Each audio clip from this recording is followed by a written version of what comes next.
Hey guys, I hope you're having a great week. I got a couple of requests to go through chapter 6 and 7 of Logic that we didn't have time to do last week because of the science fair. So I'm going to do that without feedback from you on this video. I won't know if I'm going at a good pace or too fast or too slow. So you might have to rewind if I'm going too fast, or you could always skip ahead if I'm going too slow.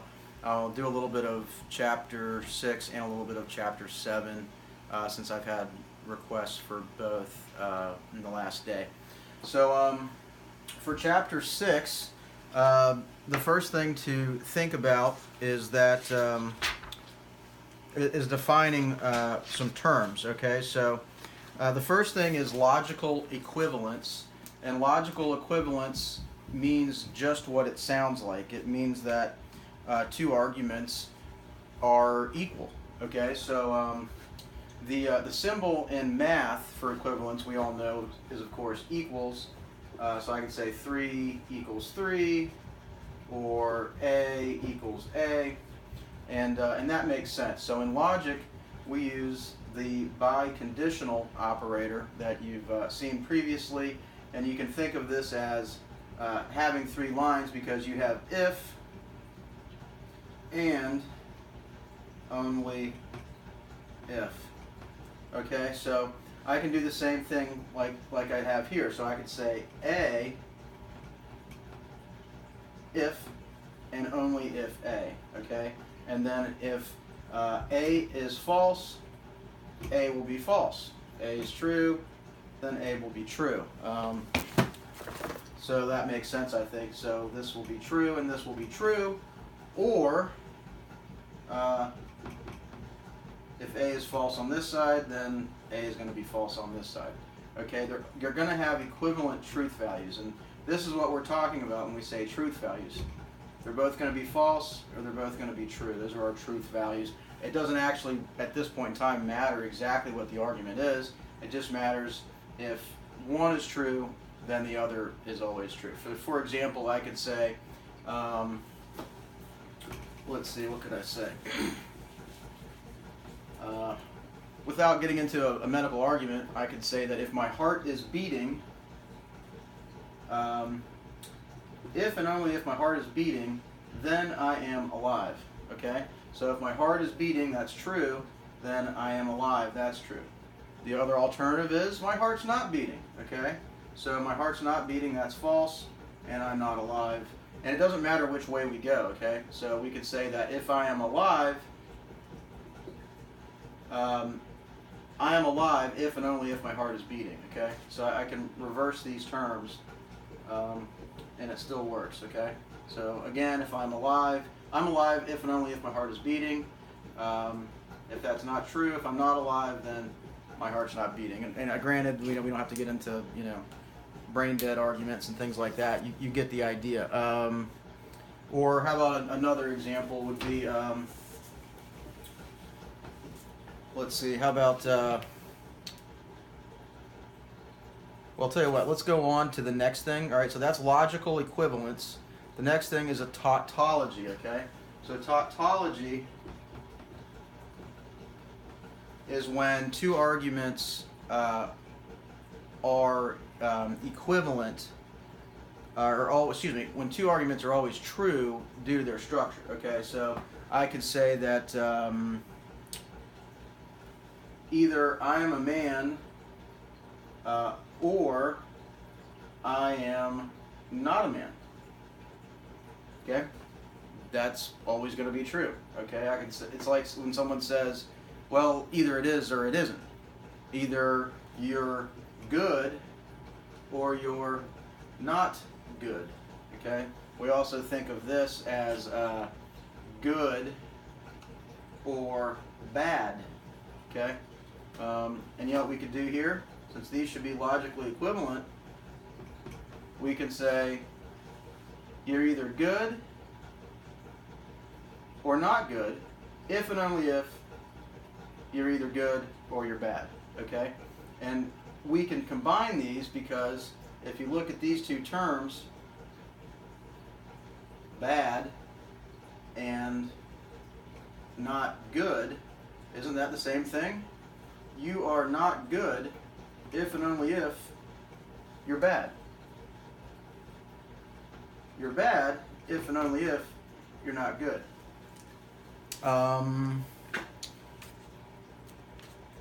Usually you'll see these tautologies in the simplest form when you have an or operator, okay? And especially if you negate one argument, so we have good and then we have not good being negated. Or over here we have good or bad. We have man or not man. What's another thing we could have done with man or not man? Well, we could have said that you're either man or woman. And we could have done that because, of course, if you're not man, then you're a woman. And I realize that in our modern day and age, this may not be so simple. But in the old days, you were either a man or a woman when you grew up. So that's a tautology. The opposite of a tautology is a self-contradiction.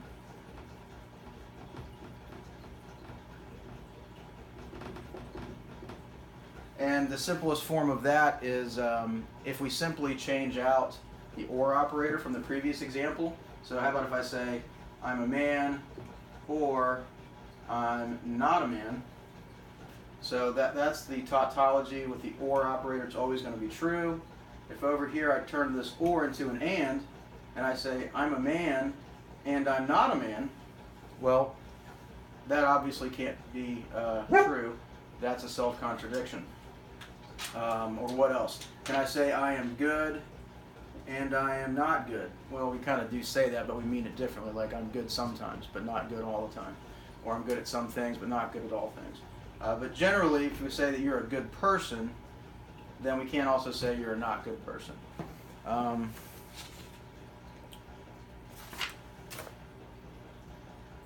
What else?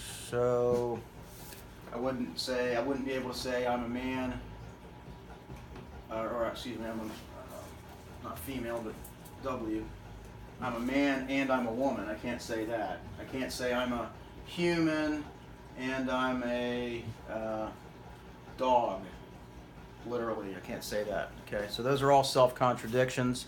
So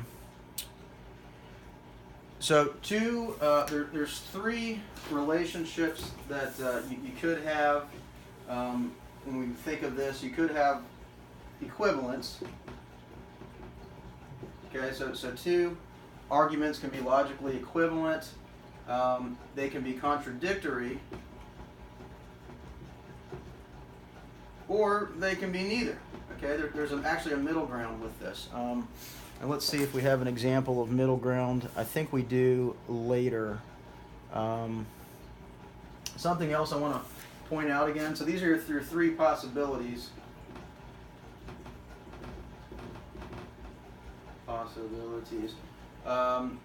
For relationships. You plan ahead, obviously, when you're writing on the board. Between statements, arguments, I should say. Arguments, all right? Those are your three possibilities. They're equivalent, they're contradictory, or they're neither. They're something in between. All right, so that's most of chapter 6. There's one thing, I think we might have covered it in a previous week, but I want to point it out again. So if you have, you guys see P, if P, then Q a lot in the book. I also like saying if antecedent, then consequent, okay? But what I want us to go through is the truth, just a simple truth table for this.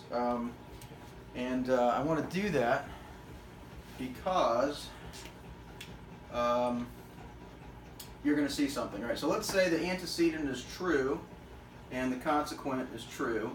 Let's say in this column that the antecedent is true and the consequent is false. And why don't we say here the antecedent is false and the consequent is true, and the antecedent is false and the consequent is false. All right, those are all of our possibilities, for truth values for argument A and argument C, antecedent and consequent. And what's interesting, and this is a crucial, important concept in logic, and without remembering it, you could get lost in the next chapter. We're going to make pink like red for false. All right, there you go.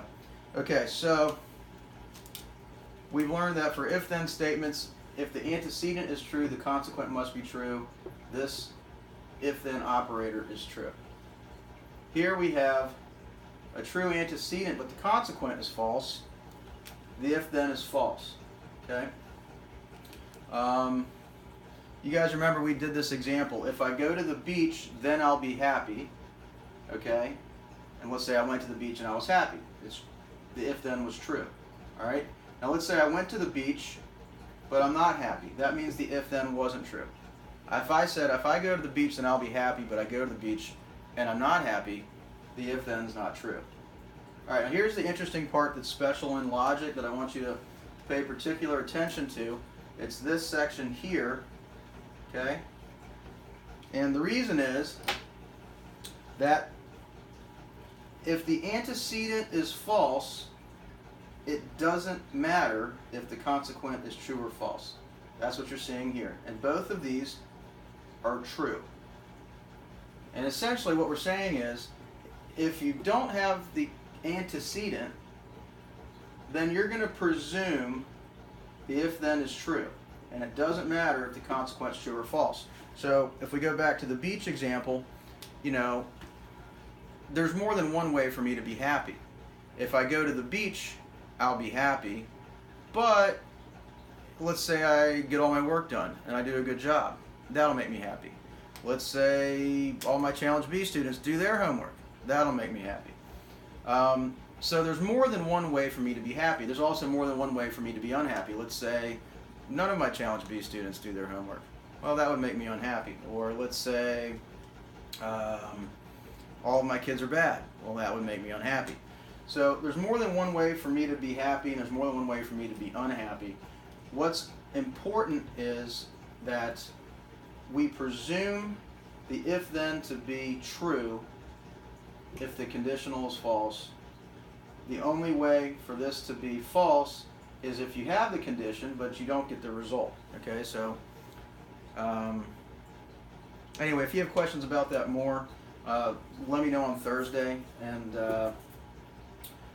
we can go through it again. Now this gets important in the next chapter, and without remembering this, one of the first introductions to the concepts in the next chapter seems really confusing. Okay, so just remember that. Well, I'll do it again. If I say, if I do all my homework, I will get an A on the test, and I do all my homework, and I get an A, then it's true. Let's say I did all my homework, and I got a B, or not an A, then it's false. Okay, and then let's say I didn't do my homework, well then we have no idea what's going to happen, it doesn't matter. Anyway, there's another example. Okay, maybe we should do one of the exercises from 6 before we go to 7. Yeah, we'll just do, how about number 1? And what we're going to do here is determine if this set of arguments is logically equivalent, contradictory, or neither. Okay? Let me write it out here so we have.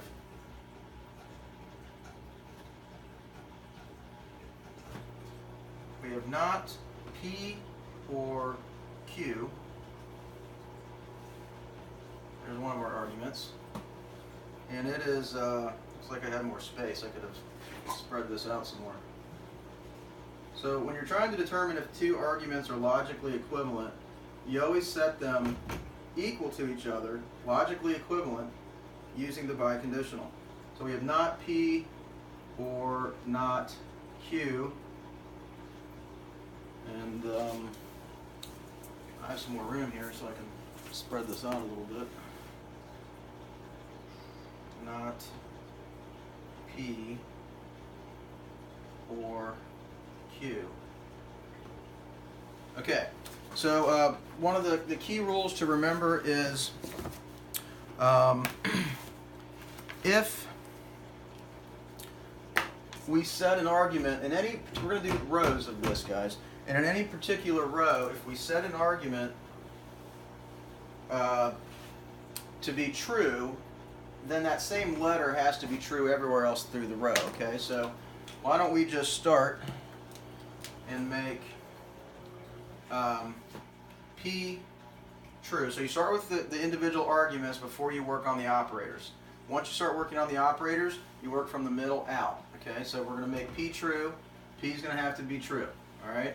We're going to make Q true, and we're going to make Q true, okay? Now we can start working on our operators, okay?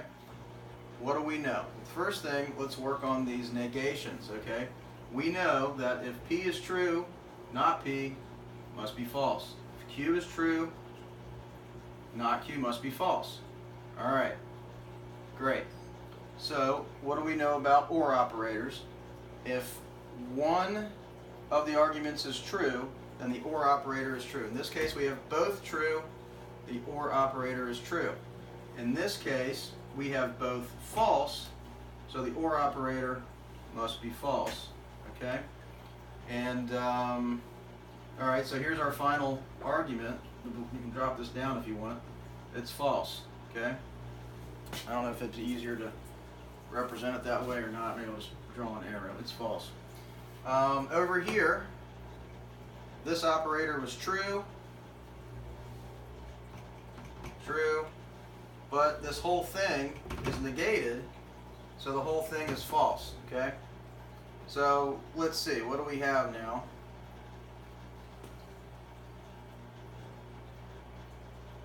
Well,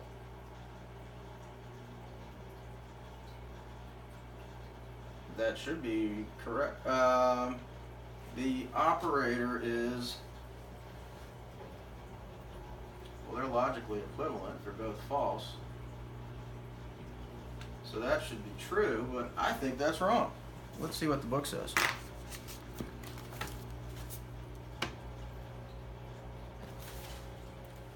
No, the book says that we're right. We're correct, guys. The book says we're correct. And I'm gonna run out of room if I keep doing it this way. So I'm gonna put these back up here, guys, to make more room. Okay.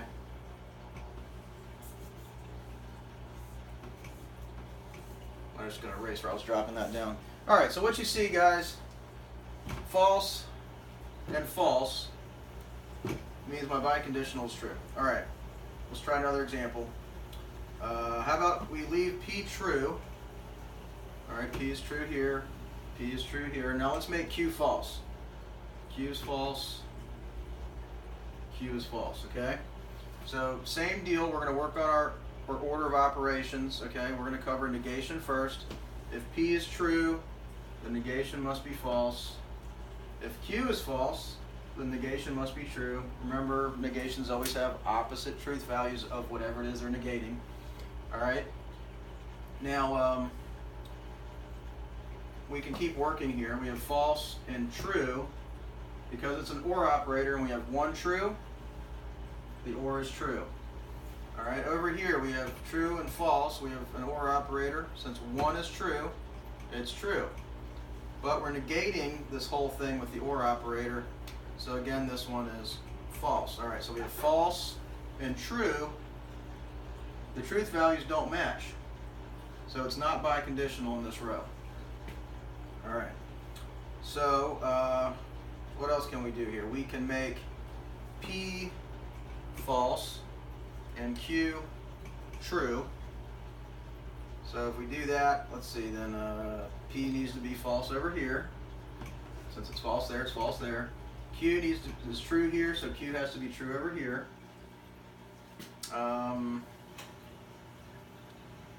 And now we can start working on it. Let's do the negation first. Alright, so this is false.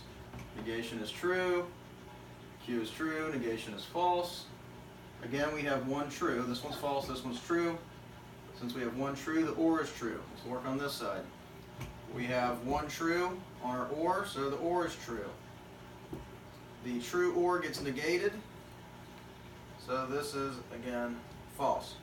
Let's see what we get. We have false and true. So in this case, the biconditional is false. Alright, let's work on our last possibility. We'll make P false and Q false. So again, we can't change the truth value of the letter in the row, so they're all false. Now let's do our negations. False P means negation's true. False Q means negation's true. Let's work on our OR. We have true and true, so the OR must be true. Over here we have false and false, so the OR must be false. Two falses on the OR gets us a false. Alright, now let's see, we have to negate the false, so that's true. Now let's see what we have. We have a true and a true.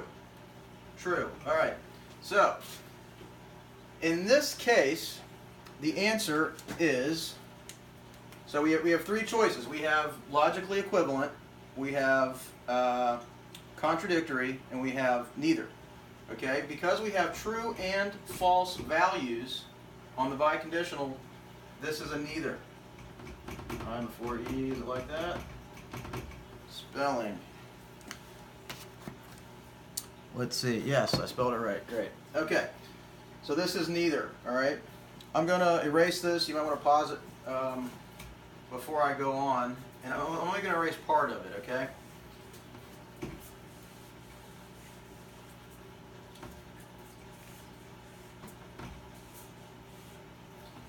Alright, so there's a couple of other things that could have happened with the biconditional.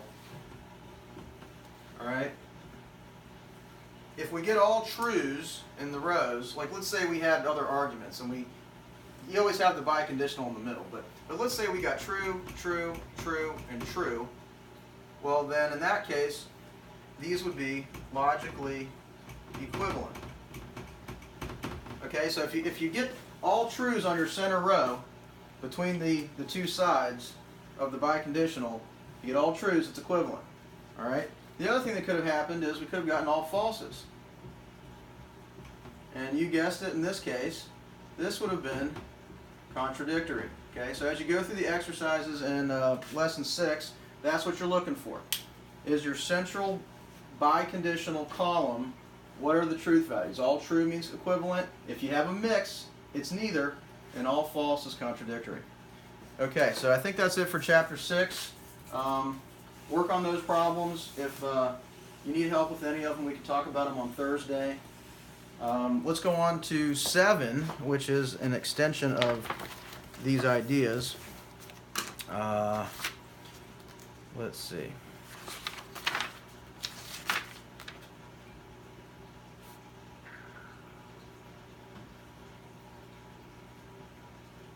All right, so remember from the last chapter, we said that if the premises are true, then the conclusion must be true. That's what makes for a valid argument. And you'll remember that if you look at the chart on page 40 and you look at the if-then, the top left of that chart, you'll notice the only time the if-then is false is when you have a true premise and a false conclusion. Okay, so that's what makes an invalid statement, and that's why they show that. And guys, you remember from studying over the break that this symbol means therefore. We're going to use that more coming up. What else is important? As we make truth tables, if we can make one single row that's not valid, that means the entire argument is invalid, okay? And that's what this chapter is about. It's about using these truth tables like we've been making with trues and falses going down, whether or not they are true and whether or not your argument is invalid. If you have one invalid row, it's not valid. It doesn't matter if every other row was valid, okay? The key is to look for a row with all true premises and a false conclusion. And we're going to go through the table on page 44, which may initially be confusing, okay? So let me just recreate it for you first.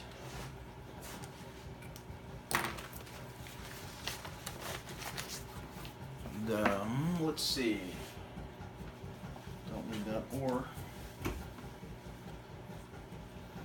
All right, so we have if P, then Q, and we're going to say not P, and then we're going to say therefore not Q.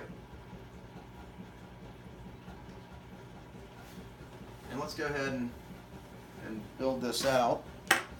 We're going to have, all right, so remember the chart back on page 40 in the top left with the if-then. You remember an if-then is true, has 3 true rows and only 1 false row, okay? And you may say, well, why is that? And well, guys, remember, if the premise is true and the conclusion is true, then your if-then is true. If your premise is false, we presume that the if-then is true, and we don't care if the consequent is true or false. We don't care if it's true. We're just going to presume it. I stressed that in the last exercise because of this. Where you get an invalid, what you can't have is a true premise and a false consequent. If you get that, then the if-then is false. And we're going to kind of test that with this table, okay? Now the book has left out this column and this column on purpose to try to help you grow and go on. But let's go ahead and see what we can do here, all right? So if we say P is true here, well, it has to be true here. It's true here, has to be true here. P is false, so we have to make it false here. P is false, we have to make it false here, all right? Same thing up with Q, all right? So Q is true, well, it must be true here. Q is false, must be false here. Q is true, must be true here. Q is false, must be false here, all right? So let's go ahead and do what we can do next, which is to work our negations. Negation is always the opposite of the argument, all right? So true premise means the negation's false. It's false here, it must be true here. Same thing here. False, true, false, true. Okay, so we've worked that out. Now what I'm going to do is erase the extra columns that essentially have showed our work to make this look like the book, all right? So we're going to just simplify this because we're becoming advanced in logic. We're going to clear out our work and see what we're left with. Okay, so remember the definition. I should write this down. The definition of an invalid argument is an argument that has true premises, all true premises, and a false conclusion. Okay, that's the key here. Okay, so we have 2 premises. This is one premise, and here's our other premise. All right, and what we need to look for is our rows that have all true premises. All right, and if we look, we have this row has all true premises. Okay, true, true, all true premises. And this row has all true premises. True, true. All right. Now the key to solving this table is noting that we have a row that has all true premises, but a false, so here's our conclusion, a false conclusion, okay? And that's why you see the book has identified this row as the key to determining that this is an invalid argument, okay? In your exercises, and I'm running out of time, I have to go, but when you do your exercises, if all of the rows with true premises have true conclusions, then that means that the argument is valid. Okay? And that's what you're doing in chapter 7, is you're determining whether an argument or a series of arguments, the way they're constructed, is it valid or is it invalid? And the key is looking for rows with all true premises, like this row. Whoops, that's not where I should have drawn that. The key is to looking for rows like this row and this row, okay? And you know what? These rows don't matter. They don't tell us anything. Not a thing, because we need to have all true premises and a false conclusion to determine validity for an argument. And remember, if you have one row that's invalid, it doesn't matter if you have other rows that are valid. Anyway, guys, I think that's it. You're going to work on some of those in just the same way in the exercises. If you have problems with any of them, bring them with you on Thursday, and we'll work through them before going through chapters 8 and 9 for next week. So, anyway, guys, hope you have a good rest of the day and week, and I'll look forward to seeing you Thursday. Bye.